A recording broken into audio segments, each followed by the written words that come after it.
Welcome back to the Gambling with Gold podcast. My name is Jason Gold, and as always, I am joined by my friend from the Action Network, Dan Titus. Dan, how we doing the first day after the first day of the NFL season? Man, I mean, we couldn't ask for a better first game of the season, right? Dude, that was a shootout. A lot of scoring, high octane offenses, not a lot of defense. That was probably the best Thursday night football game I can remember. That was the best opener I can remember. The only other ones that stand out is when Kansas City went up to New England, first game of Kareem Hunt's career. Yeah. And then Peyton Manning's 7-touchdown game to open, but neither of those were really great games. This was a genuinely great football game. Great game. So many storylines. I mean, Zerline couldn't figure out how to kick a football for the first half. I mean, Gallup left with an injury. Ronald Jones just got put into purgatory. Who knows when he's coming back? Dude's in the gulag. He's done for.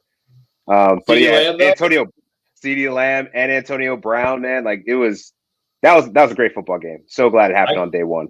So we had 4 wide receivers with over 100 yards receiving. We had 780 something passing yards. We had like under 60 total rushing yards, which is awesome. It basically looked like a college football game. And then Gronk, I don't know who broke out the in case of emergency Gronk button, but the guy had 9 catches for 90 yards and 2 touchdowns. I mean, this is like 2014 Gronk. I mean, I was curious. I have him in some dynasty leagues, just like as a bench deep tight end stash. But redraft, oh my God! If you started Gronk, you're looking real nice right now.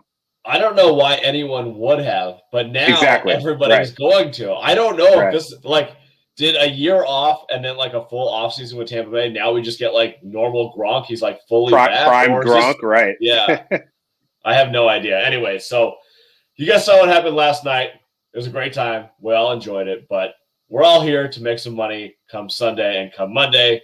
That's why we're here with Gambling with Gold. That's why we're here doing this podcast. So what we're going to do today and every Friday throughout the season is we're going to go through our 5 top games against the spread, our 5 top bets, and then maybe throw out some over-unders or player props that you should be looking for heading into Sunday and Monday. So let's get it started. Let's make this a quick podcast, give out some winners, and head out of here, head to the weekend, get excited for some football. So, Dan, why don't you give me your first number 1 against the spread bet? Yeah, my number 1 against the spread bet, I'm going with Seattle over the Indianapolis Colts, 2.5 points.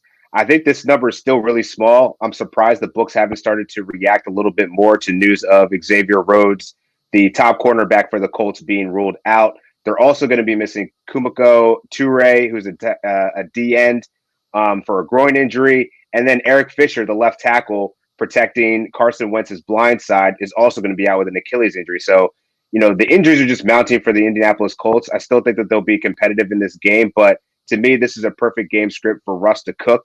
And you got DK Metcalf and Tyler Lockett literally going up against a second-string defensive secondary here, where I think they're just going to torch them. So I think 2.5 is a little bit small. I'd probably play this up to 3, maybe even. I think 3 is the key number. If it goes to 4, maybe want to stay away. But right now, 2.5 is where to get this. And, I see the Seahawks pretty much just rolling over them. So I like 2 other bets in this game specifically. I like the Seattle Indy under 49. I think it'll be a little low scoring. And then maybe I would tease. This is a perfect spot where you want to tease up. Absolutely. Indianapolis, right? At 2.5, you get them to 8.5. That might be one way that I'm going to play it. I don't think this will be a blowout. I think it'll be relatively low scoring. But I do like Seattle to come away with a win. So 2.5, that's a great number there. I'm seeing some 3s on the board. So if you can grab 2.5 at your local book, be sure to make that bet. All right, I'll move on to my number 1. And let me just tell you, week 1 is going to be ugly, and it doesn't get any ugly. It does not get any uglier than this. I promise you that. My number 1 pick is the Houston Texans plus 3.5. Hosting the Jacksonville Jaguars. It does not get any uglier than this, folks. But you got a divisional dog at home, and you're going against a rookie head coach and a rookie quarterback. It is a prime spot.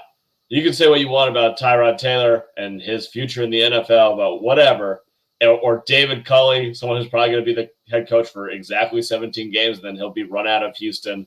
This is not going to be a pretty season. But remember, Jacksonville went 1-15 last year, and their only win was in week 1. Sometimes these ugly dogs, they bark week 1. And I think this is a perfect spot to go and grab them against a rookie head coach and a rookie quarterback. So Houston plus 3.5, lock it up. Yeah, I wasn't going to go with the trash and the worst teams in the league on the first bet, but I knew you probably would. So thank you for covering that for me. I like it. Like the selection, though. I'm riding with Tyrod, man. I think he's going to have a good game because both of these defenses, they're non-existent. So someone's got to win out here.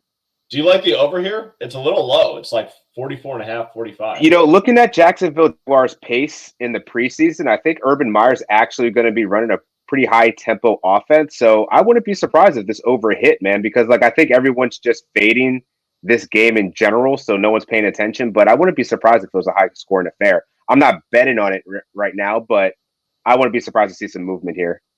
Yeah, I kind of lean towards the over here, and it might actually be something that I place by the time that Sunday comes. All right, let's go over to your number 2.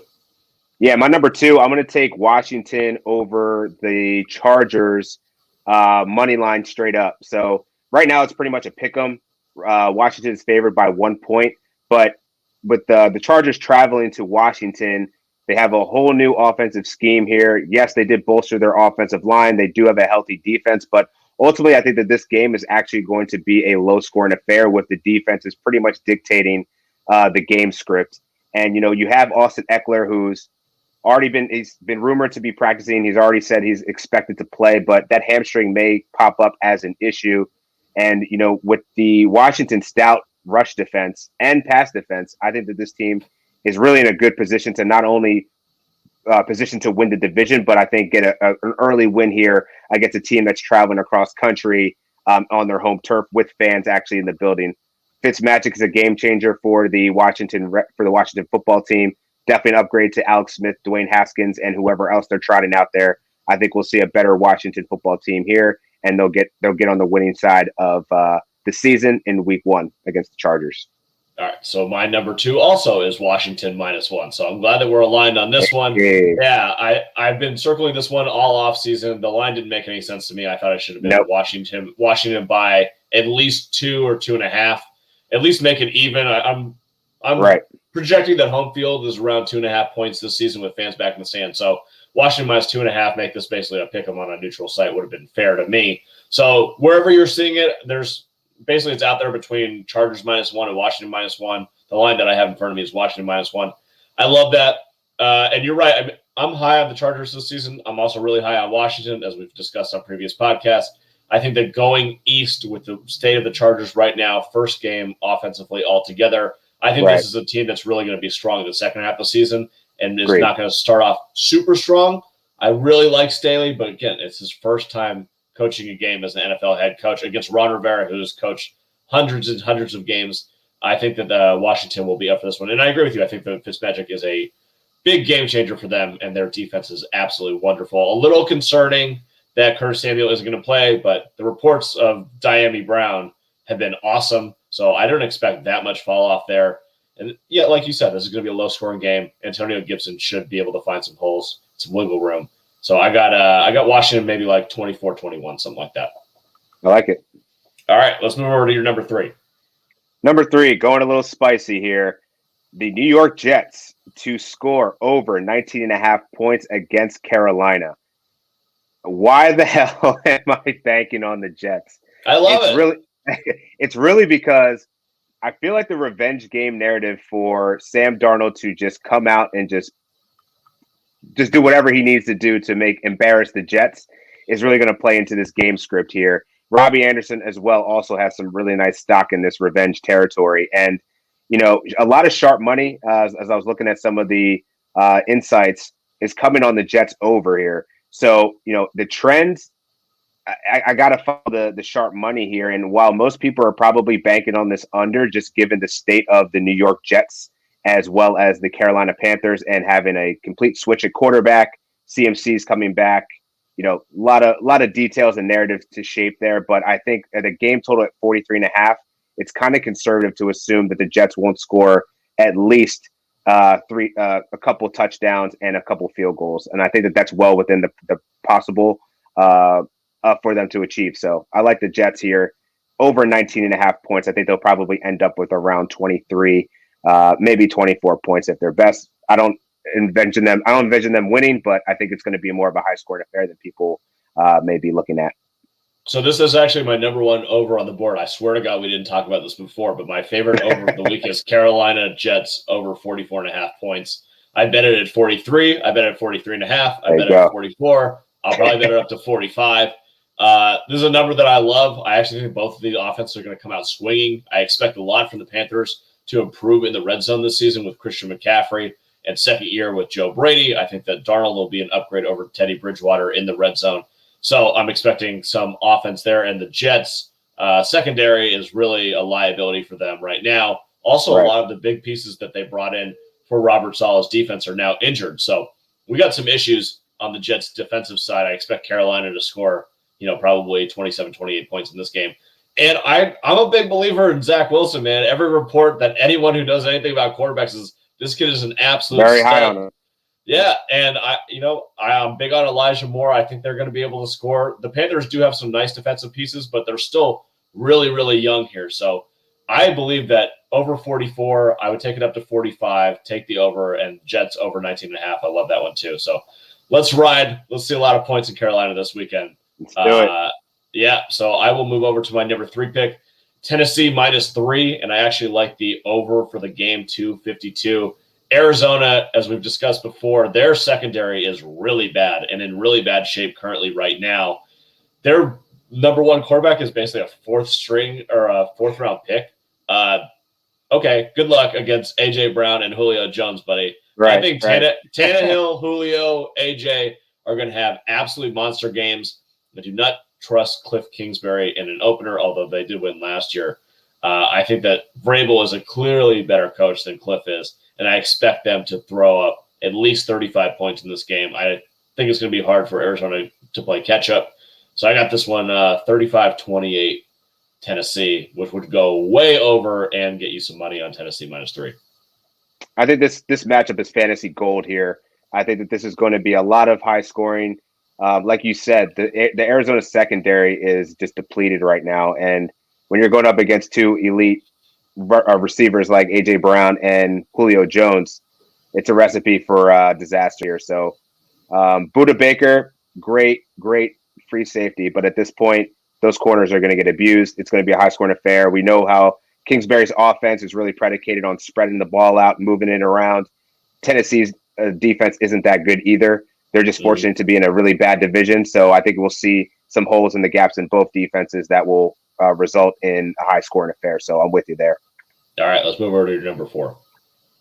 My number 4, going with the New England Patriots -3 over the Miami Dolphins. And we've been fading Tua all offseason. Why not continue it? I see his game prop sitting at 228 to 234. That's not very compelling to me for someone to win a game in Gillette Stadium. And the under has gone 5-2 in their last 7 meetings, while the Dolphins are 1-8 against the spread against New England at New England. So to me, this is an easy fade. I don't care that Mac Jones is the quarterback. I think he's a good enough game manager to get it done because this is going to be a defensive battle. Miami's defense was really good last year, forcing turnovers. I think that they'll regress a little bit back to the mean there. Will not have as many points to put up on the board as they did last season. It's really going to be on the back of Tua, and I don't know if he's ready to do that without Will Fuller there yet. So, yeah, give me the under on the game as well as New England -3. Yeah, New England definitely seems to be the sharp side here until you get to 3.5. I've seen some 3.5s out there. It seems like there's some buyback on Miami there. Yeah, I agree with you on Mac Jones. I think he's going to be very competent. Remember, Tua's coming into his second season where he was already terrible in year 1 and learning an entire new offense. Does not have a lot of great playmakers. The only thing that gives me hesitation on this at all is that Miami has had New England's number over the past couple of years, and Flores obviously knows what the Patriots want to do offensively and defensively. That's a little bit of a concern, but I do like New England on the side. I just think that they have so much good momentum going right now. They're riding a nice high. They got all the fans coming back into Foxborough. I think they'll come away with a win here. All right, let's go over to my number 4. This one's also maybe a hair spicy given how high everyone is on the Bills, but Pittsburgh +6.5 at Buffalo. I just think that they're going to keep it within the number. This is a perfect spot for Mike Tomlin to do what he does, motivate the guys, get them riled up, and cover the 6.5. I'm not saying that they're going to win, but I do think that this is going to be a really close game, and I would not be surprised if the Steelers are actually able to knock off the Bills in week 1. Yeah, this was actually one I was really tinkering around with, man, because I was like, man, that 6.5 just seems a bit strong for the Bills, and this game total is just skyrocketing right now. Already moved about 5 points, so I'm expecting a shootout, man. Like Ben Roethlisberger, he's a vet, man. I think he'll find a way to get it done. Like the Bills defense will certainly get pressure on him, but good thing he's got weapons on the outside that can literally make it a home run. You know, Deontay Johnson underneath is a great yak guy. You got Juju Smith-Schuster there, as well as Chase Claypool to hit the deep threat in the red zone. So I think this is going to be a competitive game. I like it at 6.5 points. So I think that's a great number. All right, let's move over to your number 5. Yeah, my number 5 struggled with finding another ATS pick, honestly, on the slate. So I think I'm going to go with the under on the Atlanta Falcons and Eagles matchup. So Philly's heading to Atlanta. In the last 5 meetings, they've all gone under, and in the last 3 games, no team managed to score 40 points combined. So, you know, with 2, you know, on the Atlanta side, you have Arthur Smith now running the plays. Obviously, he came from Tennessee, where he liked to run the ball a lot more. So we saw last year was the complete opposite. Matt Ryan was throwing for, 50 times a game. I think we're going to see a more balanced offense with Mike Davis there. On the Philly side, we don't know what we're going to get from Jalen Hurts as a passer yet. He only averaged 209 passing yards last season. And to be honest, he doesn't have very many weapons on the outside. So I could see this being a very run-dependent game led by defenses that also aren't that good. So, yeah, I'm not putting a lot of stake and faith into this game total here. Right now it sits at 48, so I'm going to take the under. All right. I am against you on that one. I think that's going to be high scoring. So I got the over. I think I already bet it over 48. The only reason that I'm thinking that is I hate both of those defenses, and I think that Hurts is going to be underrated. He's going to throw all over the place against Atlanta.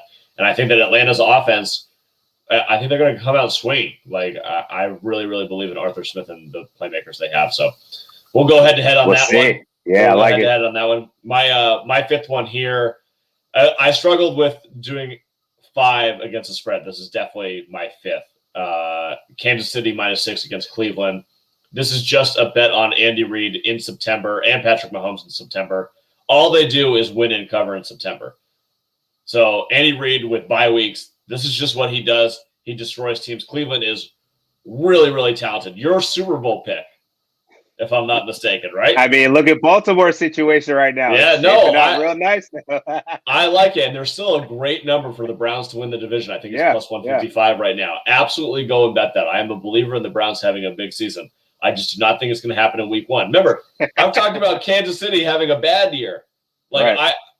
So it's almost like one of those things. I believe in Cleveland having a good year. I don't think Kansas City is going to have a great year. Yet I still want to bet Kansas City in this game. It makes me feel even more confident in that number. I just think that you get all offseason to prepare. Cleveland, their defense, it looks like Clowney may not even play in this game. Odell, there's some issues. I just don't really like where they're at. Kansas City has been so quiet. And usually when you get quiet, usually means things are going pretty well for you. They must like what they're seeing in training camp. Obviously, they have the Tyrann Mathieu issue. I don't know if he's going to get cleared from COVID protocols or not by the time this game starts. That could be an issue and make me want to stay away. But for now, I'll lock in Kansas City -6 as my 5th pick. Yeah, I think that your last point is really what's going to be the game changer in this decision. Like Tyrann Mathieu, if he's not going to be playing, that's a huge advantage for the Cleveland Browns. And to your point earlier about, not believing in Kansas City long term and potentially buying into the Cleveland Browns, if this shapes out as a Kansas City victory, I think you're going to be getting the Cleveland Browns at an even better price if you play it now. So you might as well wait, see whoever's the loser of that game. And if it's the Browns, you're going to get even better value there. So I like the idea there. That's a really good point, is just wait for them to lose to Kansas City and then buy the divisional odds, especially since the Ravens are going against the Raiders and might have a good chance to win that one. So exactly. I like that. Listen to the man, Dan. He's got the right plan. I didn't mean to rhyme that. I think I've heard that a rhyme or two. All right. I'm going to do one No, I'll do 2 player props and then we'll head out of here. How's that sound? Sounds good. I got 2 for you. All right, cool. Raheem Mostert, over yards. I don't care what the number is. It could be 150. I don't care. The last number I saw on the board was 73.5. I don't care. Take the over. I think he's going to absolutely smash this Lions defense. I think San Francisco is going to run for maybe like 225 yards against the Lions. Why you got to put it in the air? Like, what's the point? They're going to gash the Lions defense. This is what Shanahan offenses do. So bet on Mostert in week 1. I mean, he could literally get that in one play. Yeah, absolutely he can. So then I'll go to my second one real quick. Alvin Kamara over 4.5 receptions against Green Bay. I know we've talked about Jameis not being a dump down guy, but there's not much else to throw there, and I think that Green Bay is going to let him have some stuff over the middle. Kamara is going to have to be heavily involved in the running game and the passing game. So Kamara over 4.5 receptions seems like a really good bet to me. Yeah, that seems like a really strong number, and frankly, he's going to be the focal point of the offense. So I'm taking probably most overs on Alvin Kamara in game 1. So for mine, I'm going to go kind of what you touched on with Arizona and then having no secondary. I'm going Julio Jones over 60.5 receiving yards. So obviously new offense. A.J. Brown's already having a little bit of issues with his knees. We already know his story past with that. I think that's probably just maintenance. But either way, you're going to get Julio Jones at a premium here. I don't think his line is going to be this low for the rest of the season. So buy it now. He's eclipsed this in 6 of the 9 games last season. And going back in his 10-year career, in season openers, he's done it 9 out of 10 times, gone over his 60.5 yards. So to me, if this offense is going to open up, it's going to be a high-scoring affair. No defense on the sides. No, Julio can't be stopped. I think he's a smash here at 60.5. The other one I'm going to go with is a bit juiced. I've seen it as high as minus 150. As best price is probably like 148. But Antonio Gibson over 57.5 rushing yards. Much that we were talking about before in terms of the Chargers defense and the Washington football team's defense really controlling the game. I think this is really going to be a positive game script for the running backs, especially Antonio Gibson, who we've heard rave reviews about all offseason in terms of his development as a running back. And I think this is going to be the true game where we're going to see him be a workhorse back involved not only in the rushing game, but also in the pass game. Sorry, J.D. McKissick, your time is up. It's Gibson season. I'll take the over 57.5 rushing yards for Antonio Gibson. I love that one. And I love that we have all of our bets for week 1. We're here. We did it. We only have 48 hours until game time. I cannot wait. I'm so excited to talk about more gambling stuff with you as the season rolls on. We'll be back on Tuesday with Gambling with Gold. Every day is draft day. Our other Champions Round podcast will be available on Wednesdays. Last thing before we head out of here, Champions Round, go download the app. We have 3 contests that are live right now. Please go join. If you need a promo code, use the word BOOST. You'll get $20 free play. We'll have tons of those throughout the entire season. Also, Sunday night, Rams-Bears. If there's a touchdown that is under 1.5 yards, I'm giving away a promo code on my Twitter. Follow me at JasonGold24. We'll give you some free play to go enter some Week 2 contests on the Champions Round app. So until then, stay safe, have fun, win some bets, most importantly, and enjoy Week 1 of the NFL season. We will talk to you soon.